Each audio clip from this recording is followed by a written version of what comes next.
আসুন সকলে মিলে সুস্থ সমাজ গড়ে তোলার লক্ষ্যে আমরা রক্তদান করি।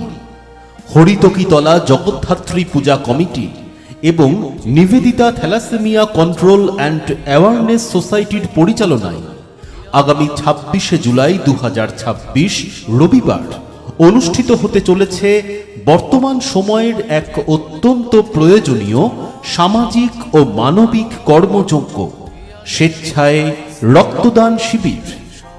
আমাদের এই স্বেচ্ছায় রক্তদান শিবির অনুষ্ঠিত হবে ভদ্রেশ্বর স্টেশন রোড, হরিতকীতলা জগদ্ধাত্রী পূজা মন্দির প্রাঙ্গণে সকাল 10টা থেকে।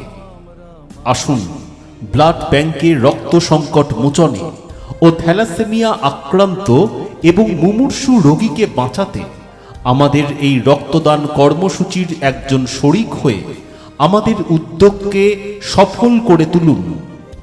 থ্যালাসেমিয়ায় আক্রান্ত শিশুদের সারা বছর রক্তের চাহিদা পূরণে আমরা বদ্ধপরিকর। আপনার এক ফোঁটা রক্ত একটি শিশুর জীবনে এনে দিতে পারে নতুন আশার আলো। তাই থ্যালাসেমিয়া আক্রান্ত শিশু বা একজন মুমূর্ষু রোগীকে বাঁচাতে রক্তদানের মতো মহান মানবিক কাজে সামিল হতে রক্তদানে ইচ্ছুক ব্যক্তিগণ যোগাযোগ করুন আমাদের সাথে।